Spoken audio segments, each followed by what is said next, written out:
Okay, so my name is Shawna Foster, and I'm the current board chair for the Iraq Veterans Against the War. I was a nuclear biological chemical specialist in the Nebraska Army National Guard, and I left that post once I realized there were no weapons of mass destruction, and the whole war was fabricated on that lie, and so I felt like it was unethical for me to continue to serve. So that's when I joined Iraq Veterans Against the War in 2006. Recently, Iraq Veterans Against the War was invited by the Grassroots Global Justice It Takes Roots delegation. Grassroots Global Justice is an organization of frontline communities of those who are most affected by global warming. Their slogan is no war, no warming, and build an economy for the people and the planet. So Iraq Veterans Against the War is the no war part. And we have, IVAW has two campaigns right now. One is to end the military-industrial congressional complex, and the other one is to stop the privatization of the VA. So we were invited as Iraq Veterans Against the War, myself and Derek Matthews, to go participate in climate actions in Paris. And so the first thing I'm going to talk about is why the climate talks are such a failure for frontline communities, people of color, and indigenous communities. How it keeps the current paradigm of exploitation going. Then I'll talk about what we actually need from what those communities say that we need, and then I'm going to talk about Iraq Veterans Against the War analysis on militarization and climate change. So the biggest thing about the COP21 talks that were assigned to it being a really big failure and even several steps backwards is that oftentimes indigenous groups use the United Nations to fight for their rights. They don't recognize the national governments. There's always a big tension between the indigenous groups and the local governments. We've certainly seen that here in the United States.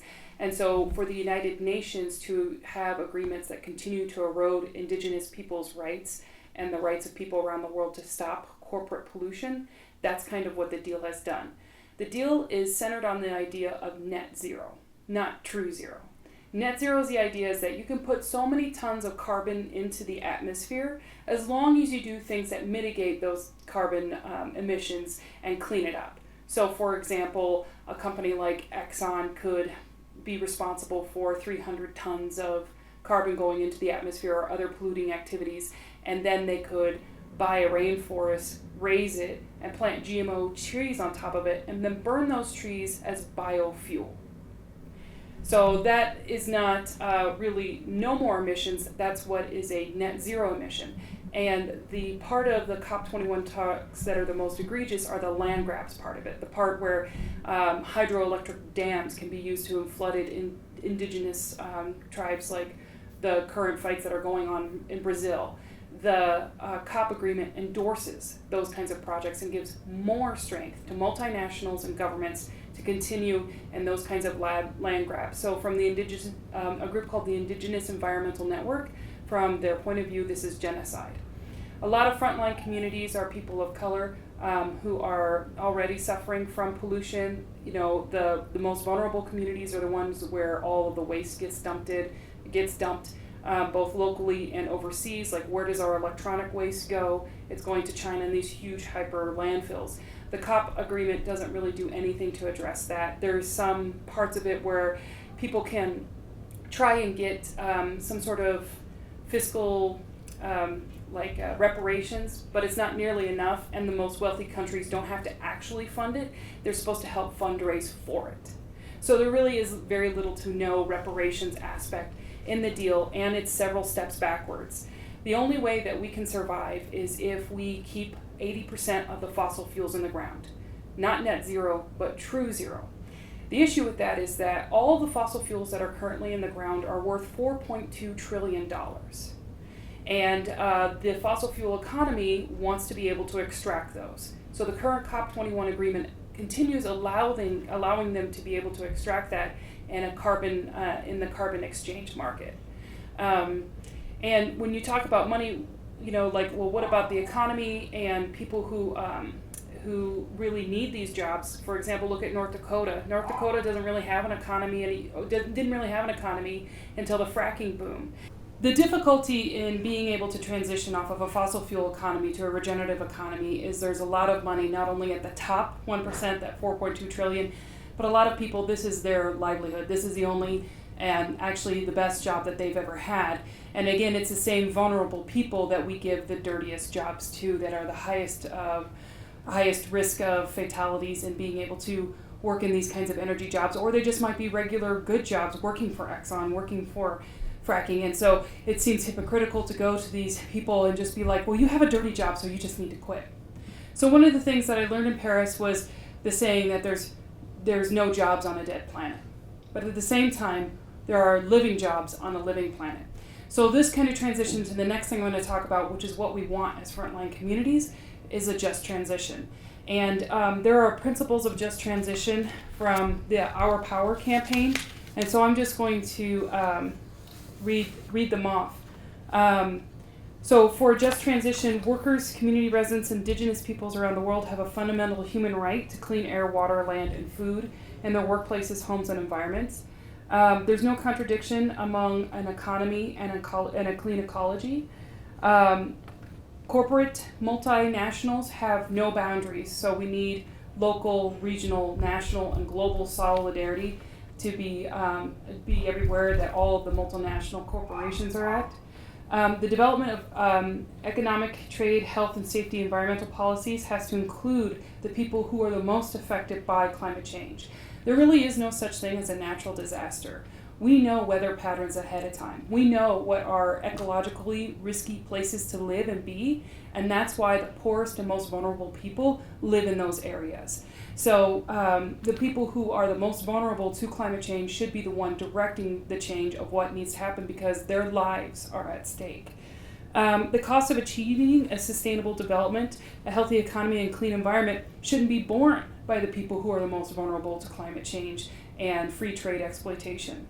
Workers and community residents have the right to challenge any entity that commits economic or environmental injustices. So it doesn't matter if it's the government, the military, corporations, international bodies, and any method that is used to secure corporate profits. People who are being the most affected have a right to be able to challenge it. That should be an inalienable human right. So these are the kinds of things that we wanted to see in the COP agreement, and we also wanted to see 80% of the fossil fuels being kept in the ground and that 20% being used just so that we could transition off the economy. Now, I've mentioned before about $4.2 trillion worth of fossil fuels being under the ground, and people saying like, well, we actually need that for our economy. And not only using all of it will put us over and destroy the planet. If we use all the fossil fuels left and get that 4.2 trillion that's left, we'll be destroyed. We won't even get any economic benefits. The thing is that we know already how much it would cost to move to a just transition, for a just transition to move to a regenerative economy. It would cost about $3.8 trillion. And so where is that money supposed to come from? Well, we spent $3.6 trillion on the Iraq and Afghanistan wars. So obviously we have the ability to spend money on things that we want to spend money on if we think it's for our very survival. People think a just transition is impossible, that it's impossible to transition our whole society. But yet during World War I and World War II, the United States economy completely changed. Social practices completely changed to be able to support the war effort. We need to have that kind of thinking when it comes to human-caused global warming and to climate change and climate justice. We can change our whole infrastructure if we really believe that it's for our survival. We can put our economy on a regenerative economy from a military-industrial complex if we believe that it's for our survival. And that's what my experience in the military has actually taught me. So that moves me to the next part of what I'm going to talk about, which is Iraq Veterans Against the War, specific views on climate change.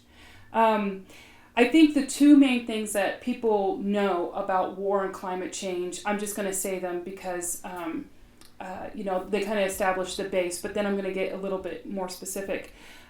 People know that climate change causes regional instability.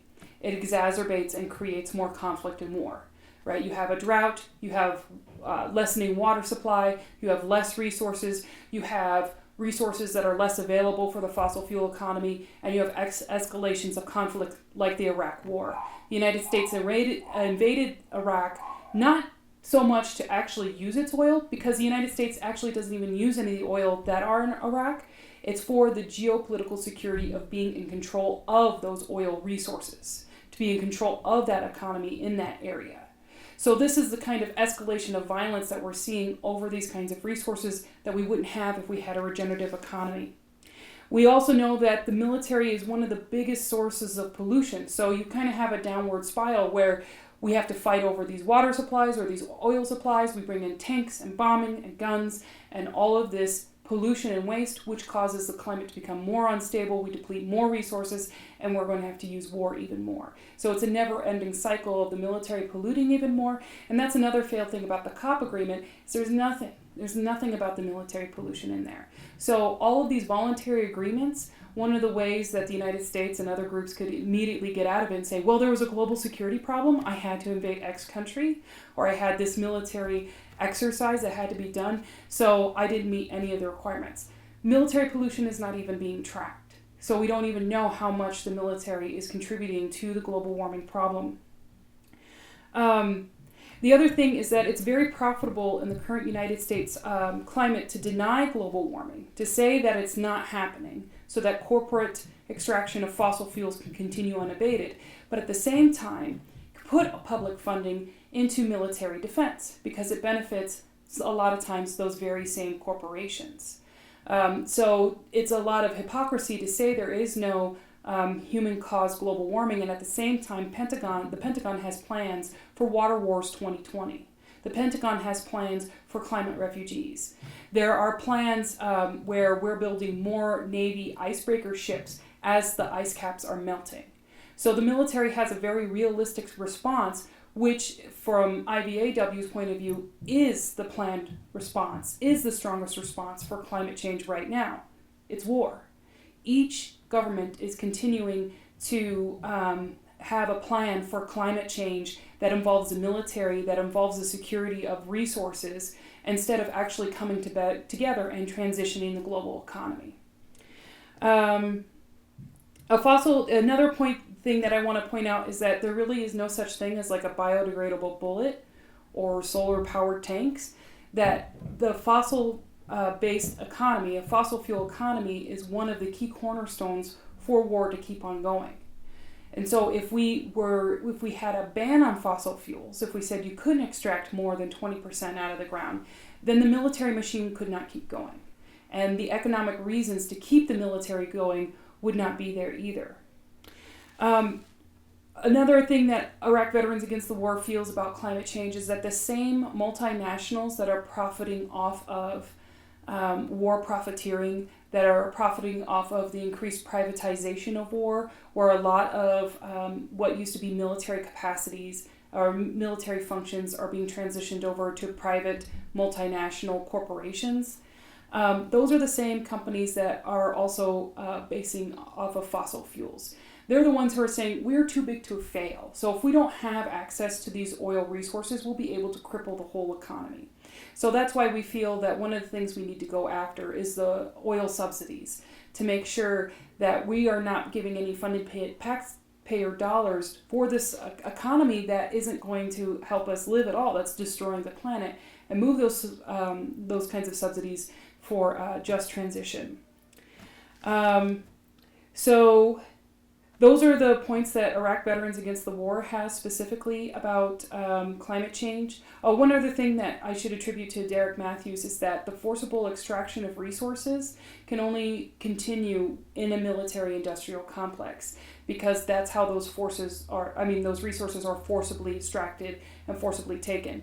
It's one of the dangers that we're worried about with this COP agreement now. For example, the Sarayaku is a tribe in Ecuador that has been fighting their local government, trying to put a mine in their territories forever, or at least since the 70s. They've been trying to fight people coming in and putting in a mine there. And now they have less ability to legally fight those people to get off of their land, because that same mining company could have a land grab of that forest as part of its carbon offset for the mining that it's doing underneath that forest.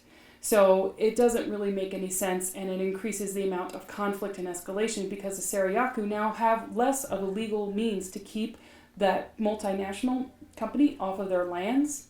It increases and escalates war. The only thing they'll be able to do to keep the people off of their land is to fight back. So those are the things that Iraq Veterans Against the War are worried about, and that's why we, as Iraq Veterans Against the War, want to call for a just transition from a fossil fuel, military-based economy to a regenerative economy as part of dismantling the military-industrial congressional complex. I think that, so where IVAW is going to be headed next is that we're going to start to go after the public subsidies to start to really raise awareness and have people think about climate change and war, really start linking those things together. A lot of things, especially I think for veterans, we think we're such a practical people. We really think that, environmental stuff, that's save the trees, save the whales, those kinds of things, which is important. I mean, whales and trees deserve to live just as much as anything else, right? But whales and trees living doesn't really help me meet my month-to-month bills. And if I'm a single parent and if I'm just trying to get by, why do I give a shit about global warming? Well, here's why. Because in continuing escalation, continuing climate refugees, because your taxpayer dollars are being spent on things that are killing the planet. And that we all deserve a living job. We all deserve to be building wind farms and solar power farms, not more fracking wells. We all deserve to have, more accessible and affordable methods of public transportation, not trying to get that one car by that is totally polluting, that is on its last legs anyway, and that's the only car you can afford. So, this kind of just transition framework I think is really important.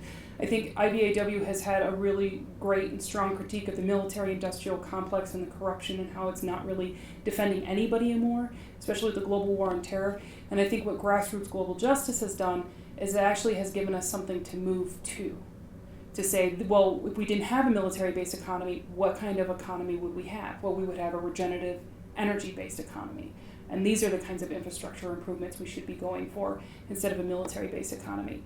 And it touches on everything in life. Like there's a discussion, or I don't know if it already happened or not, but there's a ban on exports of oil from the United States around the world, right? I can't remember if it is or they're debating it, and they have already done it, so I can't remember. But one of the things that they were talking about is that one of the people who was against it was saying we shouldn't ban our resources because those are ours, and once the rest of the world goes down the tubes, we'll have our own security of resources. So that's why we shouldn't extract our resources and send it around the world. So it's kind of like, security issues and energy issues are very much intertwined, and for IVAW is the basis for the Iraq. I mean, one of the big reasons why the Iraq War even happened, it wasn't weapons of mass destruction. It was because of supposed energy security that we needed to keep our economy going. I am by no means a climate expert. I just recently went to the Paris talks and learned from Grassroots Global Justice and Frontline Community. So if people want to get to that expertise level and want to do some fact checking about the things that I've said, I suggest that you go to the website for Grassroots Global Justice, or you go to ourpowercampaign.org. That's where a lot more of the technical things about, well, how much money does it cost to do a just transition exactly, and those kinds of where we've actually, there has been done like serious research on these kinds of things. It's not like, let's go hug some trees and stuff. It's like actual, like, this is what it would take to move our economy from an economist's point of view. Ourpowercampaign.org is the one that has that kind of research to it. So Iraq Veterans Against the War was formed in 2004, I want to say, at a Veterans for Peace convention. We formed around, there was like 10 people, and originally started out as a speakers bureau, and there was 3 principles that we formed around. To end the occupation in Iraq and Afghanistan, to do reparations to all the civilians that we harmed in these illegal wars, and to heal the troops when we got home. So if you were a veteran and you believed in those 3 things, you were a member of Iraq Veterans Against the War. We had organized speakers bureaus. One of the huge things that we did was the Winter Soldier campaign, where we had a panel of soldiers, military personnel, talking about the atrocities and war crimes that were being committed, and led to a lot of the changes of the military and how we engage there. Although So one of the things I feel like Iraq Veterans Against the War is responsible is making most Americans, not want the wars. Most of us want out of Iraq and Afghanistan. One of the huge campaign promises that Obama had was that he would end the wars in Iraq and Afghanistan. And I feel like IVAW was one of the most powerful forces who did that. But what has happened and what we're dealing with now is that instead it's become privatized. So how many contractors have died in Iraq and Afghanistan? There's no data. But we know 3 times as many contractors as there are military personnel in Iraq and Afghanistan. So that's why one of the main things Iraq Veterans Against the War is doing now is a campaign against the military-industrial complex, which has become privatized, and to benefit just a few corporate entities and the people at the very top of those corporate entities, not the majority of people in the military, not the majority of the contractors working for those corporations.